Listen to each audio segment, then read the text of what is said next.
Hello, everyone. Welcome to my podcast slash YouTube channel where you hold the key. Um, for a long time, I've been wanting to make a podcast or like a YouTube channel to go into like details about basically mental health. As a lot of you know, more than half of the world suffers from mental health, and I'm one of those other people. In my podcast, I'll be discussing my childhood trauma, my self harm, my abandonment issues, and a little bit of everything. Also in the comments, you can put in the comments, what other stuff you want me to talk about. Also, when I do post the video, I will link my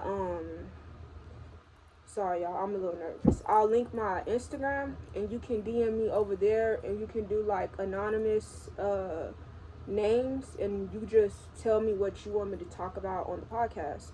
I'm also in the process of writing a book. I'm not sure if we'll get to that today because I do want this to be more like my introduction as to what the podcast will be about. So again, thank y'all so much for subscribing to You Hold the Key. The definition of You Hold the Key is you hold the key. So what I mean by you hold the key is that for my personal experience, I hold the key as to who I let in my life, who I let out my life, what doors I unlocked, what doors I unlock, and what doors I keep locked, meaning negative and positive. You know, uh, I do suffer with depression very bad. It's getting a little better, just a little bit. I'm not gonna be on here lying to y'all because it's plenty of days where I just don't care. I want to be alone. I want to be left in my room by myself. Uh, just lay in my bed in the dark. Just shut the world out of my life. But then again, I'm like, I can't do that because I have so many people that look up to me, including people that's older than me. Like, y'all would be so surprised at how many people that are older than myself. I'm talking about older than me that have kids, and some of them have grandkids. They'll be like, yes, Misha or Tamisha or Love Jones, I look up to you. And I'm like, you look up to somebody like me? And I'm just like, what the world? Like, that's crazy because I never knew that a grown person can look up to somebody that's like 10 times younger than them. And I don't know the effect that I have on people. I am a little crazy. Granted, I crash out sometimes, and I don't mean to crash out in a bad way, but sometimes it gets brought out of me, and I'm willing to work on that. It's a work in progress. Nobody's perfect on this channel. This is a no judgment channel. Any judging will be blocked. Any negativity will be blocked. But then again, negative comments, negative feedback, for me personally, from what I have been through, makes me stronger. So if you have negative comments, you can send them my way. I'm going to eat it up, and I'm going to just keep on pushing. To the left, like Beyonce said. So, negative comments don't bother me anymore. 2 years ago, Tamisha, it would bother me. Now, no. So, with that being said, this book right here, it's like it says create your own thoughts, a journal for quieting anxiety. It was given to me as a Christmas gift, and I still have it. And inside of this book, I kid y'all not, one of the quotes that I'll be sharing with y'all today is inside of this book. Also, this will be like, where I share the quotes, and when we get further along, it has like, little notes on the side, about how can you overcome obstacles?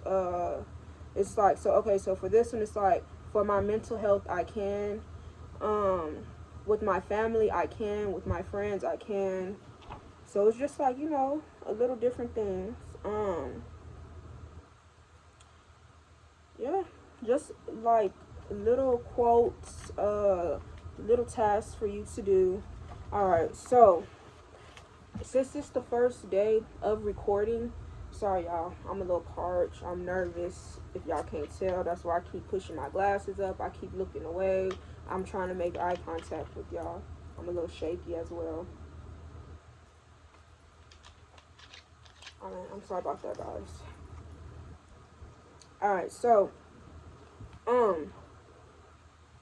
again, well, before we start each episode, excuse me, I'm gonna read the quote first.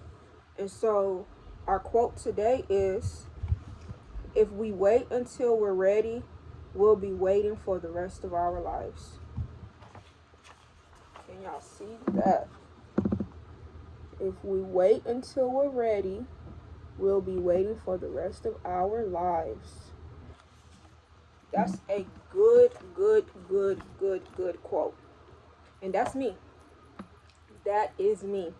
That is Tamisha Love Jones in all capital letters. And let me tell you why that's me. I am a person that wants approval. If I tell you I love you, if I show up and I show out for you, I want to make sure that I give you the best me. Not half of me, not 50%. I want to give you 100 or nothing. 100 or nothing. And everybody in my family always tells me, stop worrying about what other people think of you. Stop worrying about who's going to be mad at you. Stop worrying about if this person or that person is going to hate you. Because in the end, it doesn't matter. It does not matter what they think about you. All you can do is be the best you. And if you can't be the best you, then you need to go back and you need to rethink. And so all right, so jumping into that, I think I will read a little bit of the book, and we'll do piece by piece. But that's me, and I try so hard not to do that. I try hard to steer away from that. And I'm kind of all over the place, but with this introduction, it's giving you the introduction of what the podcast is definitely going to be about. So what I'm about to say next is my self-harm. That's a big one for me. Okay, so I haven't self-harmed, and I want to say about a year. Yeah, it's been about a year since the last time I self-harmed. And granted, I don't know if a podcast or if YouTube will, if I would get in trouble for saying how I self-harm. But if you know me, you know I have went into details with the people I'm very close with on how I did self-harm. And so when I was in my healing process of my self-harm journey, I'm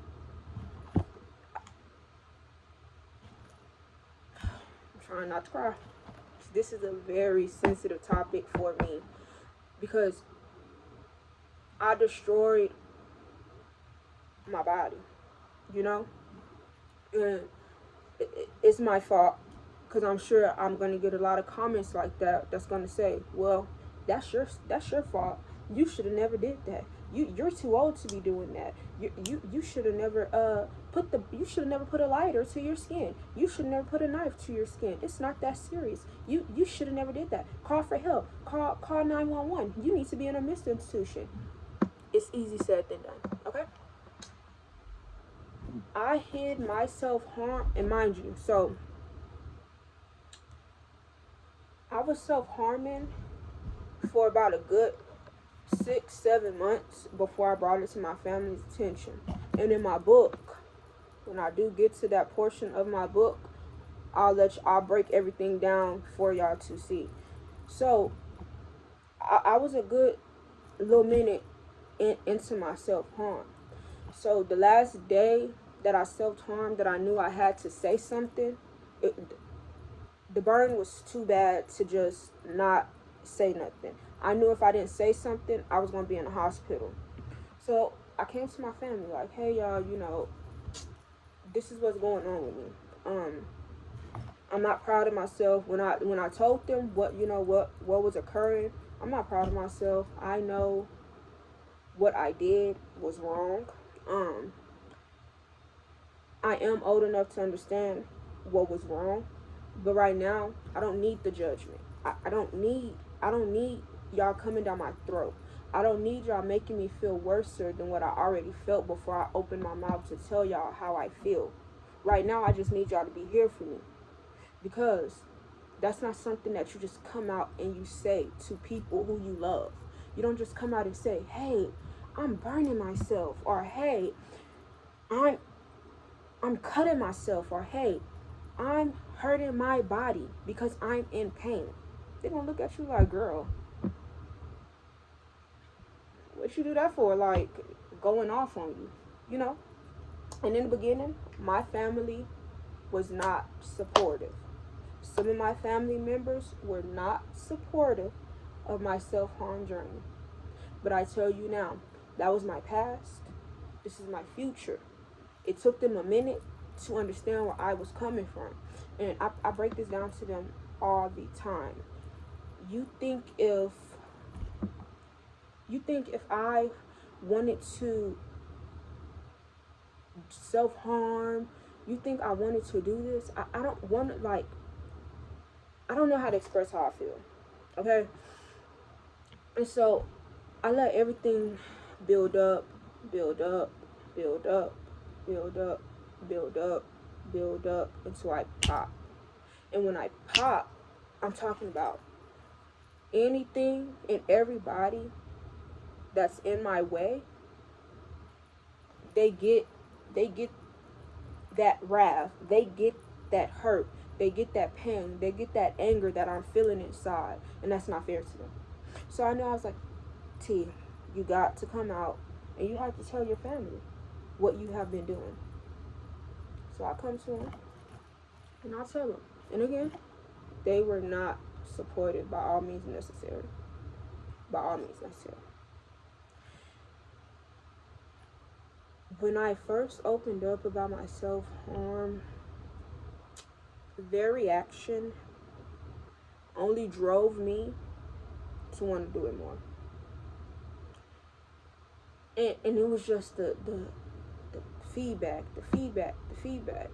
I'm doing my head like this because that's what it felt like. It felt like somebody just kept hitting me in my head on one side, and my head just kept doing this. It was nothing positive. Negative comments for a minute. And so I finally snapped. And I'm just like, do you think the reaction that y'all are giving me is the reaction that I need to hear? Because if y'all thought y'all was helping me, y'all are driving me to want to go in my room and burn myself till I can't burn myself no more. And I meant that. And I think a light bulb clicked. Like, damn, this girl is really going through something. She is really going through it. I'm not one who opens up about how I feel. Anybody will tell you that. Anybody. Some days I'll just be in my room and I'll just think about something and I'll just burst out crying.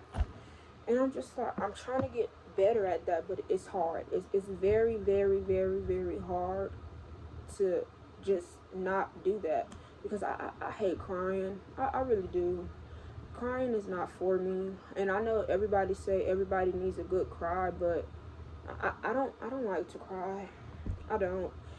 It it's not me.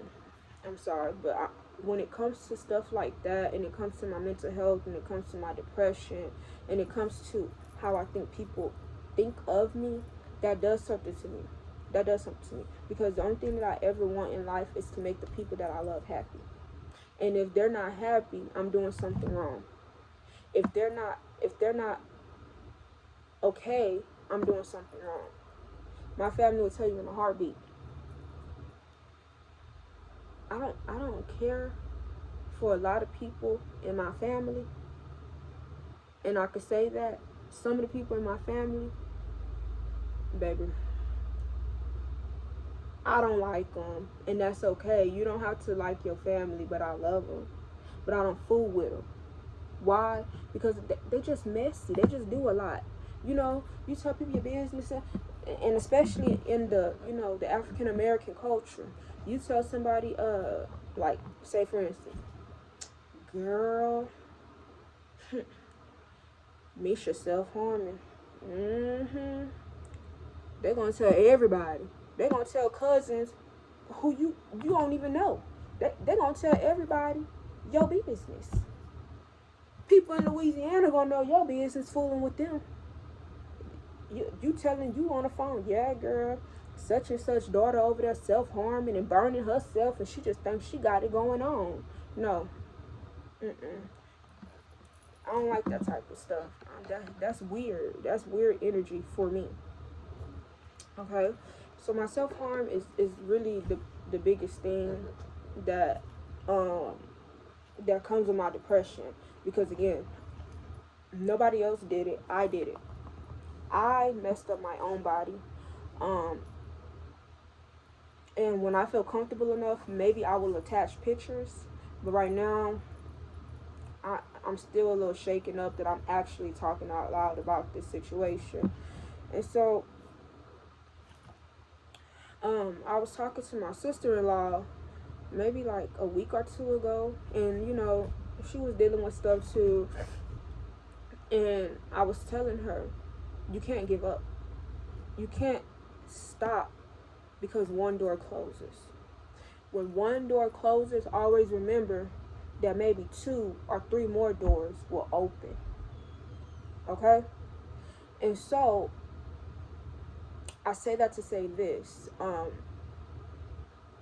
I look at my self-harm as wounds, because they are wounds. Okay? They're healed wounds. And and here's the gag about this. So I mean, you can see them on my arms a little bit, like they on my arms, look, a little bit right there and stuff. So I just say, I think of stuff like that like a band-aid. Okay, I'm all over the place. I'm sorry, guys. Um, all right. So my abandonment issues are horrible. Oh my God. I do not care how old I get. That is the most craziest thing that I hate that I have. I hate the fact that I have abandonment issues. It irritates me so bad, because it's a lot. It's a lot to unpack, and this is supposed to be an intro, but I done started blabbing about pretty much what the podcast is gonna be about. Some of the stuff the podcast is gonna be about. And so I told her, I said, take what you went through and treat it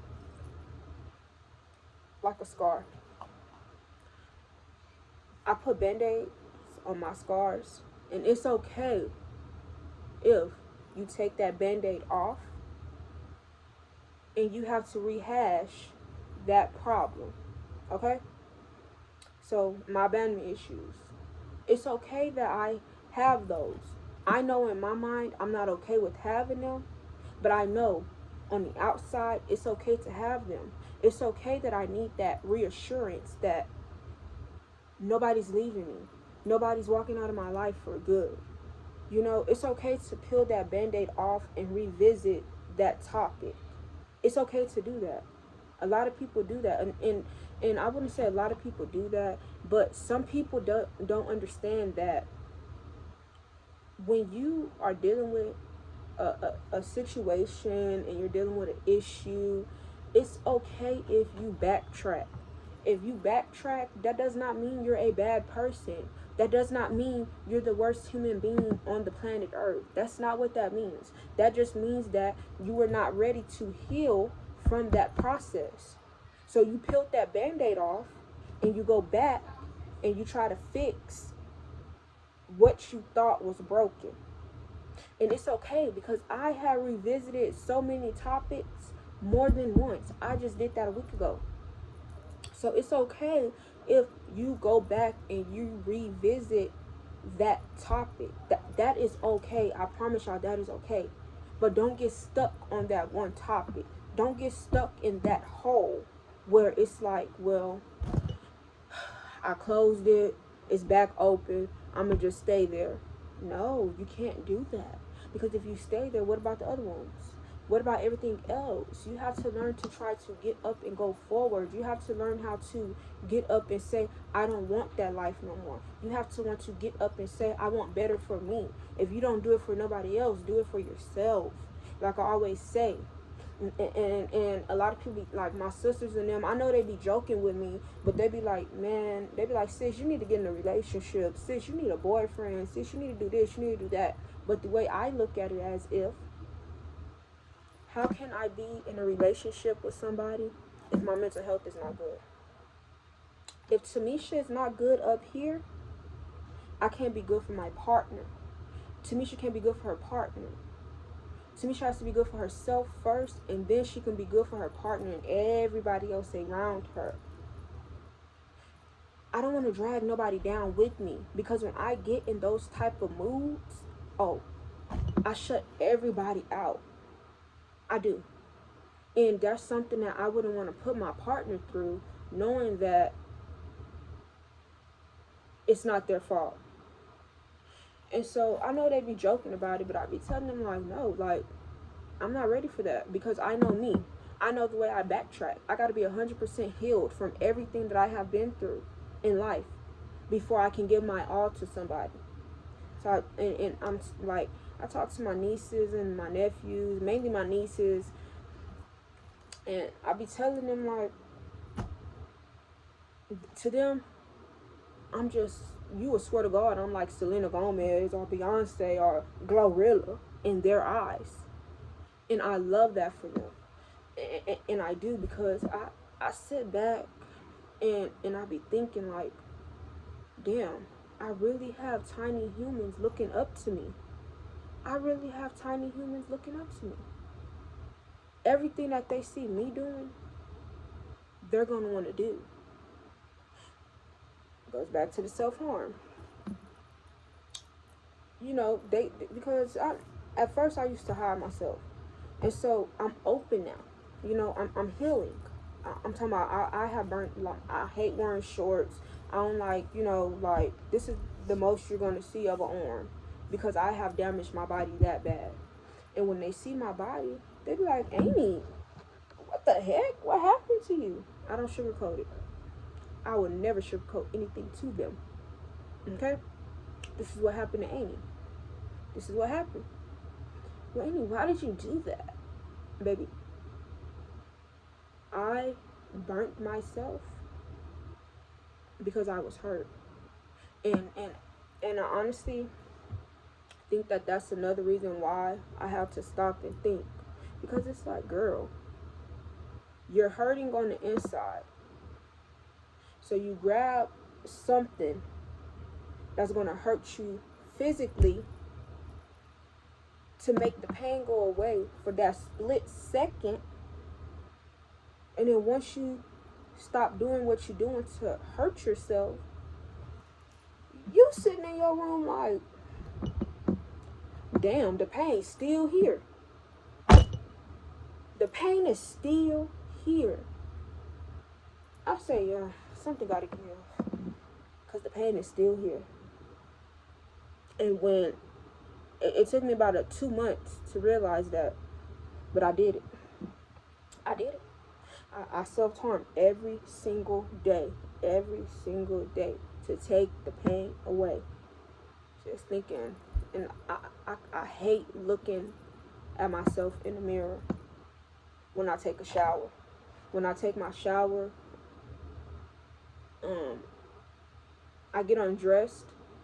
I'm sorry, I know this is TMI, but I'm being very transparent with y'all. I don't look in the mirror when I take my clothes off because I hate myself. I hate my body.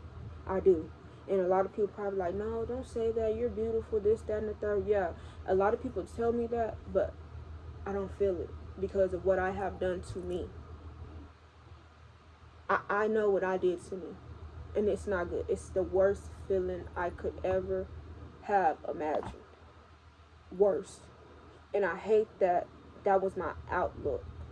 I hate that that was what I turned to. And think about it, addiction comes in many forms. You got drug addiction, you got alcohol addiction, you got an eating addiction, you have a clothing addiction. Addiction doesn't have a type. Addiction doesn't have a label. My addiction was to self-harm. I can say that when I tell y'all I am ready to be transparent with y'all, I am so ready to be transparent with you all. My addiction was self-harming. It was. And it was the worst thing that I could ever pick up. But it's over now. It's done and over with. That was in my past. I can't keep beating myself up about something that I can't change. I can't keep beating myself up about something that already happened, you know? And so this is a long intro. I'm gonna stop it right here. But I'm gonna read how we can do this is I'll start off with the quote that we begin with, and then we'll end with the quote. And then so like in this book, it has little like questions, okay?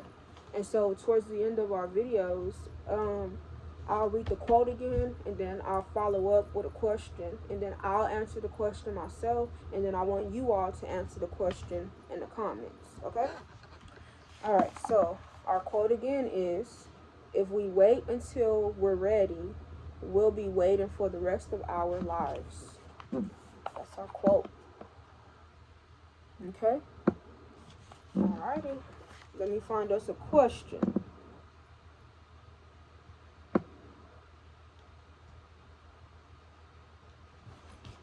Hold on, guys. I'm sorry.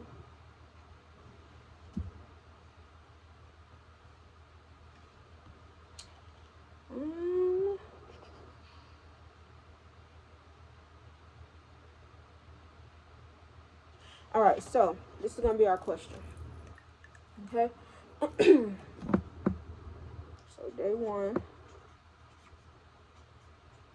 Question is, what is the most recent thing you did to lift someone else's spirits? What is the most recent thing you did to lift someone else's spirit? Okay, for myself, go back to what I said about my sister-in-law. I talked her out of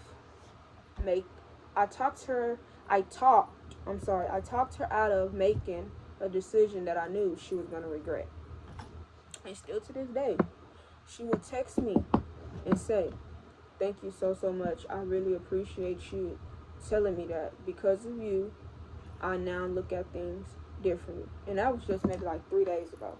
And I'm just like, you're welcome. That's what I'm here for, you know? Life is like a pack of Skittles. Life is like a pack of Skittles. I also put that in my book too. Life is like a pack of Skittles. You don't know what flavor you're going to get. You don't know when you pour those Skittles in your hand. You don't know what's the color that's going to pop out. That's how you got to look at life. But again, I love you all so much. I thank y'all so much for being on this journey with me. I wanted to get the intro out first so that way y'all know that I was serious about what I was coming for. We at 30 minutes now. That's good. So we at 30 minutes. But yeah, I hope y'all really sit down and y'all watch my videos, and please subscribe to my channel. Turn on those post notifications. Hit that like button, comment, subscribe, share, tell your friends, tell everyone you know to come to where you hold the key. And I will see you beautiful people later. Bye.